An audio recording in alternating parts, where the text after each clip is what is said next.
evening, folks. So a couple quick announcements.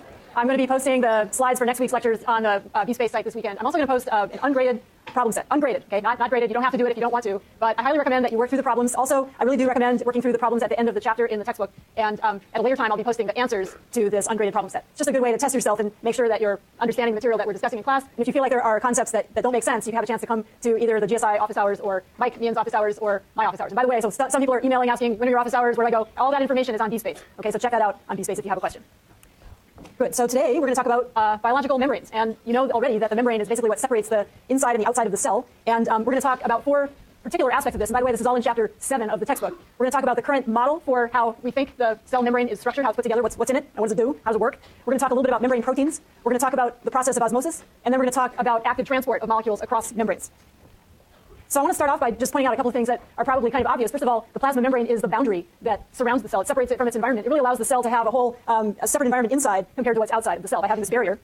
And very importantly, this plasma membrane has properties of selective permeability. So that means that it doesn't just let any random molecule go across the membrane. It has the ability to discriminate between different kinds of molecules and regulate the ability of those molecules to get in or out of the cell. And we're going to talk about a bit about some of those processes today.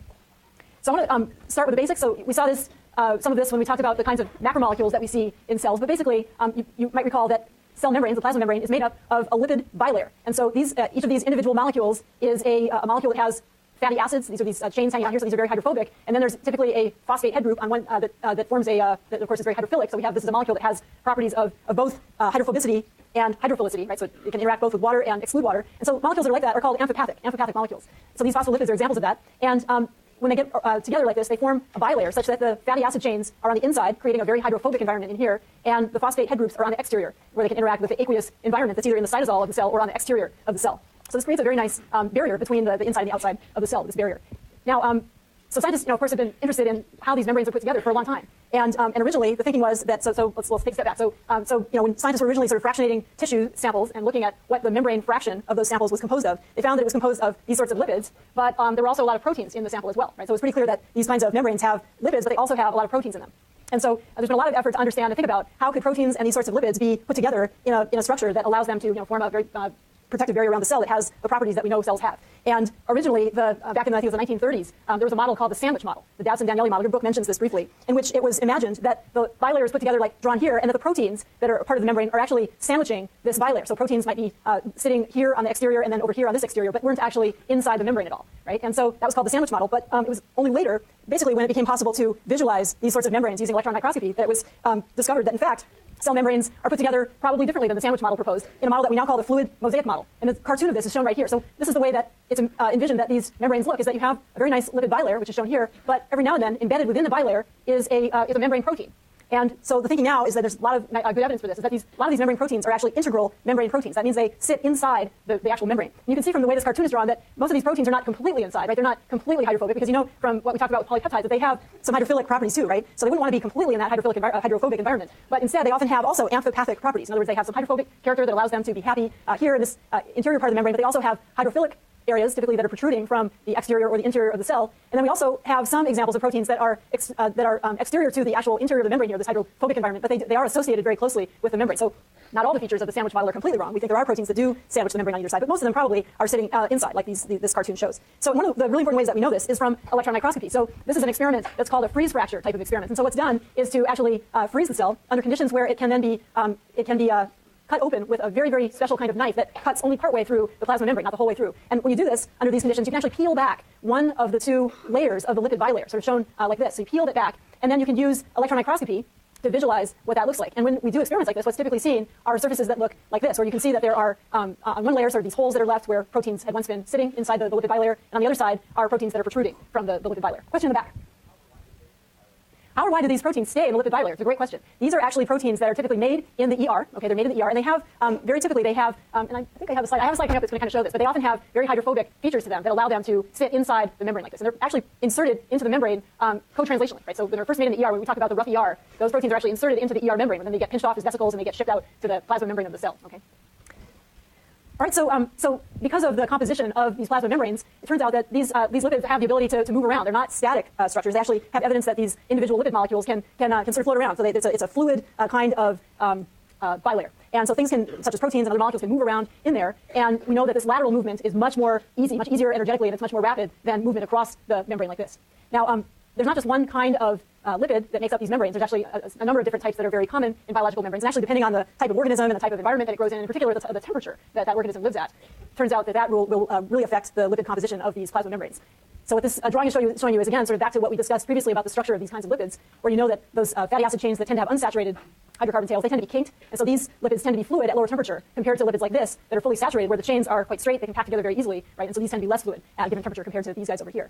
Now, interestingly, so in addition to these sorts of lipids in the membrane, we also find molecules like this, which are, everybody recognize that? It's right there, but cholesterol, right? So these are cholesterol molecules. So these are, again, molecules that have some amphipathic character to them. Okay, so they have a little bit of some hydrophobic group that's sticking out right here, a hydrophilic group that's sticking out right here. Sorry, and this is hydrophobic, so it's inside the lipid bilayer like that. And these are very important molecules for helping to kind of buffer the fluidity of the membrane. So at higher temperature, they tend to, because of their chemical shape relative to the shape of the fatty acid tails, they tend to inhibit the ability of these lipids to move around very easily in the membrane. And conversely, at lower temperature, they tend to act kind of like these chains up here, and they tend to disrupt the ability of these fatty acid tails to pack together tightly. So cholesterol is very important as a component of membranes because it helps to keep the fluidity of the membrane roughly the same over a range of temperatures. So I wanted to just briefly mention a really kind of a cool experiment that was done to test the fluid mosaic model and to try to understand, actually really to ask the initial question experimentally, are membranes really set up like this? So is it really the case that molecules such as integral membrane proteins that are embedded in the plasma membrane of a cell, are they really able to kind of move around in that membrane, or are they really anchored in place?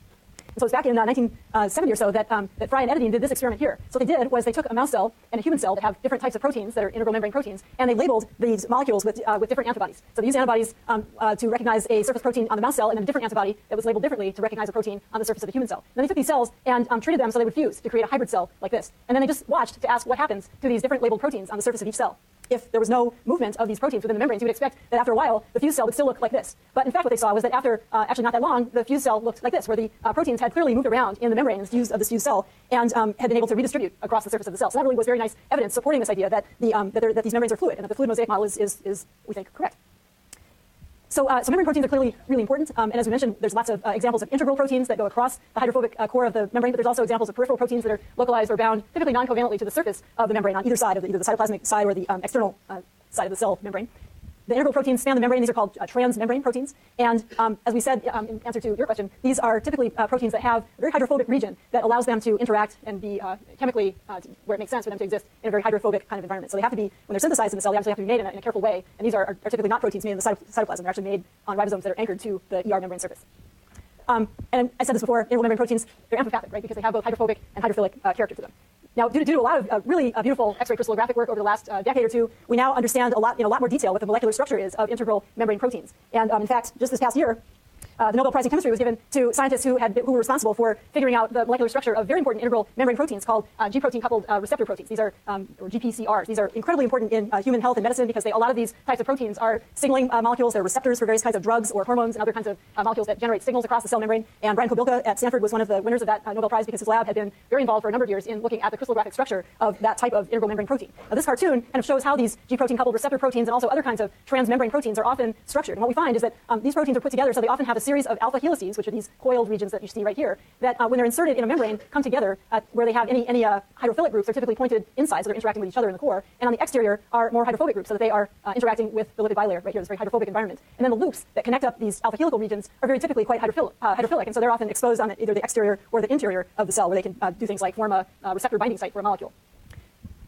Right, so this just summarizes. So your book has a very nice it's almost a full-page diagram that goes through some of the major functions of membrane proteins. So you should spend a little time with that, and they talk in more detail about these functions. But basically, these are what we find are the major roles for membrane proteins. They're involved in transporting molecules across the plasma membrane. Many of these, but not all, have enzymatic activity, so they can actually catalyze reactions while they're sitting in the membrane. They can transduce signals across the membrane, so they form binding sites for hormones, other kinds of signaling molecules, and then transmit a signal to the other side of the membrane. They're involved in cell-cell recognition, so allowing cells to interact with each other and also to connect directly together. So when we talked in the last lecture about the different kinds of junctions between cells, so those are made up of these kinds of proteins that are interacting. I see a hand up back there. Well, right, so if you look at that, so the N-terminal end is over here, and the C-terminal end is over here, but when this is initially made, this would be on the inside, right, because we'll talk about this, but there's a directionality to these membranes, and so when this protein is initially made, that would actually be on the inside of the ER membrane, and then when vesicles get pinched off and fused with the plasma membrane, that directionality is inverted. If that's not clear, hold on, because we're going to talk specifically about that, okay? All right, so this is just sort of a cartoon that illustrates the properties of these different kinds of membrane proteins, allowing molecules to go across. And we'll talk about examples of these sorts of proteins that either allow molecules across by diffusion or have to pump molecules across in a type of reaction that requires energy in the form of ATP. We also know examples of integral membrane proteins that are enzymes, so they typically would have their exterior surfaces that are exposed inside the cytoplasm of the cell, have an active site that can interact with substrates and catalyze reactions. Transport, these are, right, so signaling molecules, receptors that can bind to a molecule and then transmit a signal across the membrane like this. Proteins that interact with each other on the adjacent cell surfaces. Those are often glycoproteins, like the example shown here. And then related to that are proteins that are involved in forming intercellular junctions, like those tight junctions or gap junctions that we talked about last time. And then finally, these are showing you proteins that are highly modified with carbohydrates often that allow them to form this extracellular matrix and attach on the interior to the cytoskeleton of the cell and hold things together. And often these attachments are non-covalent, but sometimes they're actually covalent with proteins that are connecting these microfilaments and other elements of the cytoskeleton to these membrane anchor points. How is it determined whether they're covalent or non-covalent interactions? Just depends on the type of protein that is sitting here, right? So there's all sorts of ways that these interactions are created to allow some very specific points of contact, but others that are less specific or non-covalent. Okay, so this gets to the question that came up about sidedness. So, you might get the idea from looking at some of these drawings that it looks like that one side of the membrane is identical to the other side, except in the regions where we talked about this extracellular matrix. But in fact, we think that all these cell membranes have a very distinct interior and exterior. And what happens is that there's an asymmetrical distribution of proteins and lipids and other kinds of associated carbohydrates in the plasma membrane. And it's actually determined when the membrane is initially built in the ER and the Golgi. Okay, and actually when these integral membrane proteins are first made and inserted into that membrane. And so this kind of shows a picture of this little factory inside of the cell where these molecules are being made in the ER. And of course, proteins that are being made that are integral membrane proteins are being made by ribosomes that are attached to the ER surface in the areas where the ER has that rough surface that we call the rough ER. And those molecules are made, and then as they mature, they're pinched off as these vesicles that have the embedded proteins in them, and they get glycosylated. So you can see sugar chains getting added on to some of these proteins, and then these in turn fuse with the Golgi, and they move through the Golgi where they are further modified in some cases. And then once those vesicles pinch off, they migrate to the surface of the plasma membrane, as shown right here on the interior, typically again through interactions with various receptor proteins that are sitting on the interior of the plasma membrane surface. So those vesicles migrate there, and they then are triggered to fuse with the membrane, the exterior membrane, and they release their contents. In some cases, they actually release them. In other cases, these proteins that are embedded in the membrane now become exposed to the exterior of the cell. Right? So they start off pointing in to the vesicle, but when they fuse, they're now on the exterior of the cell. So it's a very nice way that the cell really controls the directionality of these molecules by having this highly regulated kind of pathway. Okay, and so the membrane structure is what really is responsible for selective permeability, and the plasma membrane is able to regulate the different types of molecules that are going in and out of the cell. If these molecules are hydrophobic, so they're nonpolar, then they can actually get across the membrane fairly easily because the membrane, certainly the interior, is so hydrophobic. So they tend to go across very rapidly across the membrane. But polar molecules, sugars, for example, other kinds of certainly macromolecules, don't cross the membrane easily. And so they have to be helped across often by various kinds of proteins that are there whose job is to help transport them across the membrane. So I want to talk a little bit about the different kinds of transport now that occur across membranes. So, in a way, the simplest type of transport is what's called passive transport. So this is when molecules are moving across the plasma membrane along their concentration gradient, right? So they're just moving from an area of higher concentration, of lower concentration to an area of, did I say that right? Area of higher concentration to an area of lower concentration until that the concentrations are in equilibrium, right? They're the same on both sides of the membrane. Okay, so diffusion is just the tendency of molecules to spread out evenly into the available space. And so although each molecule is moving randomly, the diffusion of a population of molecules tends to exhibit a net movement in one direction, because if things are diffusing, then initially there are more molecules on, say, one side of the membrane than on the other. And so even though they're random motions, most of the time, because there are more molecules on one side than the other, those molecules will tend to move in the direction where there are fewer, okay, rather than the opposite process. And the next slide just kind of illustrates how this works. And so if you have, you might have done this kind of, some sort of very simple type of experiment in a previous science lab class, where you can do an experiment where you have molecules of dye that are in water, and you have a membrane set up in the water such that molecules of the dye can cross this membrane. Let's see, how does it work? So the water molecules can go across this membrane, and dye molecules can go across this membrane. And the way that they cross through these pores is simply through Brownian motion, right? So they're moving around in the solution. And every now and then they encounter a pore and they're able to go across. And so initially, when you start off with this experiment, you have a lot more dye molecules over here, and you maybe have none over here. And so these dye molecules are going, obviously, most of the time in this direction, because there's so few over here that they rarely go back. And so over time, we tend to get to a situation where there's equilibrium, where equal numbers of molecules are going across this membrane at any given time. So we have equal concentrations of dye molecules on both sides of the membrane. And this is showing an example for one solute. You can also imagine a situation where you have two different solutes that initially start off separated by this membrane, and over time, again, through the process of diffusion, they move across this membrane such that an equilibrium situation is set up like this over here, right? So they reach equilibrium. So the same thing is true for the plasma membrane in the case of molecules that can freely diffuse across the membrane, is that an equilibrium type of situation will be set up. Now I want to take a little break here and take out your eye clicker, and let's do a question.